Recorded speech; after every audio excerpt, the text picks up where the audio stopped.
नमस्कार दोस्तों, मैं प्रीतम आप सभी को प्रीतम मेहरा यूट्यूब चैनल पर स्वागत करता हूं। स्वागत है आपका लेक्चर नंबर 2 जो कि इतिहास का है, आपका क्लास 6 का एनसीईआरटी।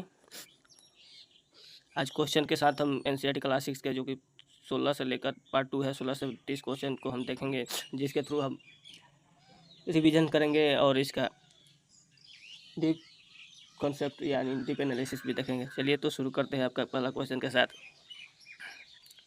हड़प्पा सभ्यता के किनारों हड़प्पा सभ्यता के किनारों के नगरों की मुख्य विशेषता क्या थी?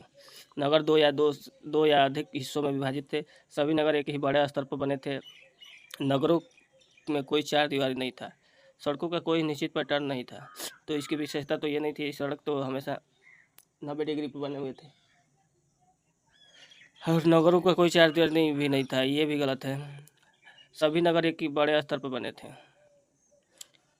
ये भी गलत है। सभी नगर एक बड़े स्तर पर नहीं बने थे। नगर दो या अधिक हिस्सों में विभाजित है, ये बात सही है, आपका ऑप्शन हो जाएगा ये सही। तो चलिए, नगर दो से अधिक हिस्सों में विभाजित थे। हड़प्पा के अधिकांश नगरों को दो या उससे अधिक हिस्सों में बांटा गया था। पश्चिम पश्चिम का भाग छोटा लेकिन ऊंचाई पर था, जिसे नर्ग यानी दुर्ग सिटादल कहा गया। पूर्व का बड़ा भाग लेकिन निचले इलाके में था, जिसे निशाला नगर कहा गया। ठीक। क्वेश्चन है आपका, हड़प्पा सभ्यता के में प्रसिद्ध महान स्नानागार कहाँ पाया गया? मोहनजोदड़ो, लोथल, कालीबंगा, मोहनजोदड़ो, हड़प्पा। बताइए कहाँ पाया गया? तो आपका जो प्रसिद्ध महान स्नानागार था वो आपका महान स्नानागार आपका जो मोहनजोदड़ो में पाया गया। मोहनजोदड़ो में ईंट और प्लास्टर से बना एक विशेष तालाब मिला। वो किससे बना था? ईंट और प्लास्टर से। इसे पुरातत्वविदों द्वारा महान स्नानागार का नाम दिया गया। ठीक। पानी का रिसाव रोकने के लिए इसे चारकोल की परत चढ़ाई गई थी। पानी के रिसाव रोकने के लिए इस पर क्या चढ़ाया गया था? चारकोल का परत चढ़ाया गया था। हड़प्पा कालीन पुरास्थलों में अग्निकुंड फायर अल्टर्स कहाँ से प्राप्त हुए हैं? कालीबंगन और लोथल, हड़प्पा और मोहनजोदड़ो, चहुंदड़ो और कोटिजी, सुरकोटदा और धोलावीरा। तो ये आपका प्राप्त हुए कालीबंगन और लोथल से। ठीक। तो कालीबंगा जो कि कहाँ है आपका? राजस्थान में। लोथल कहाँ है? गुजरात में। यहाँ से अग्निकुंड के क्या साक्ष्य मिले हैं? इन अग्निकुंडों से स्पष्ट होता है कि यहाँ संभवतः यज्ञ और धार्मिक अनुष्ठान किए जाते थे। ये अग्निकुंड मिले हैं, इससे क्या प्रतीत होता है? यहाँ पे संभवतः धार्मिक अनुष्ठान किए जाते थे। ठीक। इन नगरों में बड़े भंडारगृह स्टोर हाउस भी पाए गए हैं। कालीबंगा और लोथल में स्टोर गृह भंडारगृह यानी कि स्टोर हाउस भी पाए गए हैं। चलिए आगे बढ़ते हैं। हड़प्पा सभ्यता का प्रसिद्ध बंदरगाह या गोदीवाड़ा कहाँ स्थित है? जो आप हड़प्पा सभ्यता थी, हड़प्पा सिविलाइजेशन का डॉकयार्ड कहाँ पर स्थित है? तो आपका धौलावीरा, राखीगढ़ी, सुतकंगेर, लोथल। तो ये आपका आंसर हो जाएगा लोथल। लोथल में आपका क्या है? डॉकयार्ड यानी कि गोदीवाड़ा स्थित है हड़प्पा संस्कृति का। लोथल गुजरात में साबरमती की उपनदी के किनारे एक बड़ा तालाब मिला। लोथल किस नदी के किनारे है? साबरमती नदी के किनारे।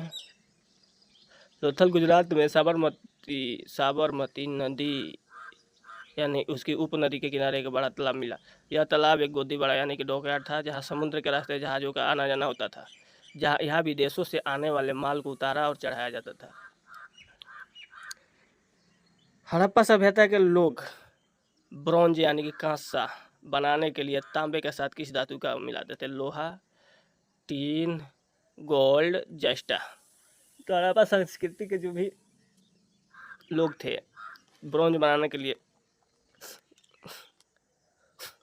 जस्ता का मिला किया करते थे। जस्ता का मिलान किया करते थे, नहीं आपका सोना का भी नहीं करते थे, और लोहा तो से अनभिज्ञ थे। तो आपका आंसर हो जाएगा यहाँ पे क्या? टीन। तो आगे बढ़ते हैं। हड़प्पा के लोग तांबे में टीन मिलाकर कांसा यानी कि ब्रोंज तैयार करते थे। कांसा बनाने के लिए वे टीन का आयात आधुनिक ईरान और अफगानिस्तान से किया करते थे। ब्रॉन्ज बनाने के लिए टीन कहाँ से लाते थे? तो टीन लाते थे आपका ईरान, जो अभी का ईरान है और अफ़गानिस्तान है, वहाँ से ये लोग क्या ले आते थे? टीन का आयात करते थे। और तांबे का आयात वे मुख्य रूप से आधुनिक राजस्थान का जो खेतड़ी है उसी वहीं से और ओमान से करते थे। चलिए आगे बढ़ते हैं। सिल्क की कीमती पत्थर और शंख के से चीज़ें बनाने के लिए विशेषज्ञ कहाँ काम करते थे? सिल्क, कीमती पत्थर और शंख से चीज़ें बनाने के लिए विशेषज्ञ कहाँ काम करते हैं? केवल गाँव में, कारखाना और नगरों में, विशेष केंद्रों में, जंगलों में, केवल शासकों के महलों में। ये तो गलत है, जबकि ये भी गलत है, ये भी गलत है, तो आपका आंसर हो जाएगा बी। चलिए आगे बढ़ते हैं।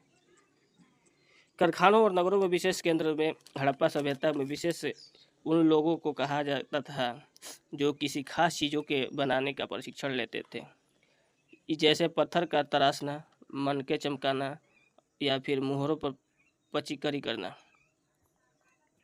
यह सारा काम नगरों के विशेष कार्यशालाओं या केंद्रों में संपन्न होता था। चलिए आगे बढ़ते हैं। कुल वेदों की संख्या कितनी है और इनमें सबसे प्राचीन वेद कौन सा है? तो वेद कितने हैं? 3 है, या प्राचीन कौन सा है? सामवेद। 4 है अर्थवेद, वेद 4 वेद हैं, और ऋग्वेद 5 वेद है, या यजुर्वेद। तो आपका आंसर हो जाएगा 4 वेद हैं, और ऋग्वेद सबसे क्या है? आपका पुराना वेद है। वेद कितने हैं? 4 है, और ऋग्वेद आपका सबसे पुराना है। कुल 4 हैं। वेद कितने हैं? तो कुल 4 हैं। ऋग्वेद, सामवेद, यजुर्वेद, अथर्ववेद। इनमें से सबसे प्राचीन वेद कौन सा है? तो वो है आपका ऋग्वेद, जिसकी रचना लगभग 3500 वर्ष पूर्व हुई थी। ऋग्वेद की रचना लगभग कितने वर्ष पूर्व हुई थी? तो 3500 वर्ष पूर्व हुई थी। ऋग्वेद में विभिन्न देवी देवताओं की स्तुति रचे गए हैं, सूक्त मिले हैं। सबसे नया जो 10वां मंडल है आपका, और तृतीय में क्या है? गायत्री मंत्र है। चलिए आगे बढ़ते हैं। ऋग्वेद में कुल कितने सूक्त हैं और सूक्त का शाब्दिक अर्थ क्या है? 500 सूक्त है ईश्वर की वाणी, 1000 सूक्त है राजा की आज्ञा, 1128 सूक्त है सत्य वचन, 1028 सूक्त है अच्छी तरह से बोला गया। आपका यह आंसर सही होगा। 1028 सूक्त है और अच्छी तरह से बोला गया। ठीक। ऋग्वेद में 1000 से अधिक प्रार्थनाएं हैं जिन्हें सूक्त कहा जाता है। सूक्त का शाब्दिक अर्थ अच्छी तरह से बोलना, यानी बोला गया। ये सूक्त ऋषियों द्वारा देवी देवताओं की स्तुति और में रचे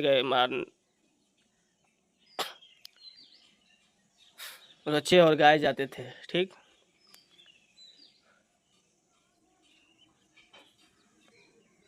ऋग्वेद के मुख्य तीन देवताओं को सबसे महत्वपूर्ण माना गया है। ब्रह्मा, विष्णु, महेश, सूर्य, वरुण, यम, मित्र, पुषण, रुद्र, अग्नि, इंद्र, सोम। तो यह होगा आपका मित्र, पुषण और इंद्र। जो मित्र, पुषण, रुद्र, नहीं होगा, सॉरी। इसका आंसर होगा आपका अग्नि, इंद्र और सोम। इनको तीनों को क्या माना गया? महत्वपूर्ण माना गया है। ऋग्वेद में इन 3 देवताओं को, अग्नि को, इंद्र को और सोम को महत्वपूर्ण माना गया है। चलिए, ऋग्वेद में 3 देवता विशेष रूप से महत्वपूर्ण हैं। अग्नि जो आग के देवता थे, इंद्र जो युद्ध के प्रसिद्ध देवता थे, सोम जो एक खास पौधा था जिससे एक विशेष पेय यानी ड्रिंक बनाया जाता था। ऋग्वेद की भाषा कौन सी है जिसमें सूक्तों का पाठ किया जाता था? ऋग्वेद में भाषा कौन सी है जिसमें सूक्तों का पाठ किया जाता था? क्या वो अंग्रेजी, हिंदी है, प्राक संस्कृत और वैदिक संस्कृत, प्राकृतिक पाली भाषा, द्रविड़ भाषा? ये नहीं है आपके, ये भी नहीं है, ये भी नहीं है, तो आपका आंसर हो जाएगा क्या? सी, प्राक संस्कृत और वैदिक संस्कृत।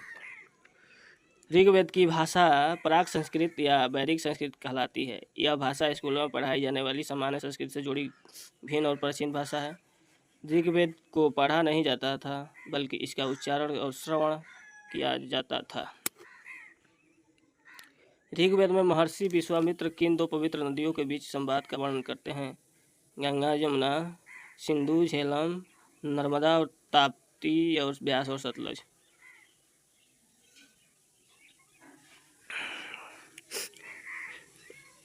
तो आपका आंसर हो जाएगा ब्यास और सतलज, जो कि ऋग्वेद में विश्वामित्र दो पवित्र नदियों का बीच संवाद का वर्णन है। ब्यास सतलज। ऋग्वेद में विश्वामित्र और दो नदियां ब्यास तथा सतलज के बीच एक ऐतिहासिक संवाद का सूत्र है। इन नदियों को उस काल में देवियों के रूप में पूजा जाता था। संवाद में नदियों को घोड़ों और गायों की गति से आगे बढ़ने वाली बताया गया है। कब्रों को चिन्हित करने के लिए बनाए गए बड़े पत्थरों के घेरों को क्या कहा जाता था? लघु पाषाण, स्तूप, मेगालिथिक यानी महापाषाण, गर्तावास, पीट हाउस। तो कब्रों को चिन्हित करने के लिए बड़े पत्थरों से घेरे को क्या कहा जाता था? तो ये आपका हो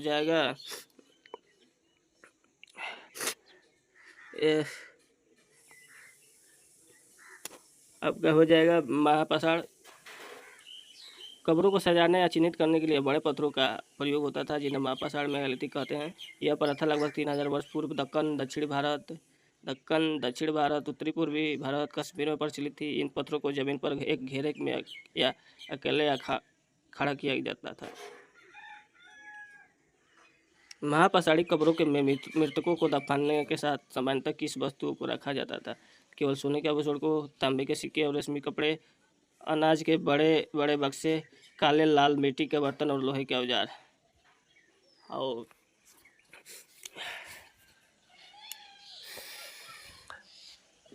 मृतकों को दफनाने के लिए सामान्यतः काले लाल मिट्टी के बर्तन और लोहे के औजार रखे जाते थे।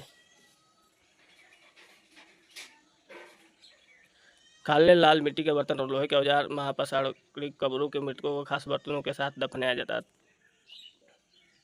जिन्हें ब्लैक रेड वेयर काले लाल बर्तन कहते हैं। इनके साथ भारी मात्रा में लोहे के औजार, हथियार, घोड़ों के कंकाल, पत्थर, सोने के गहने भी प्राप्त हुए हैं। लगभग 2000 वर्ष पूर्व चिकित्सा शास्त्र पर लिखी गई प्रसिद्ध पुस्तक चरक संहिता, ठीक, लेखक कौन है? तो चरक है, बागभट्ट है, या धन्वंतरी है, या सुश्रुत है?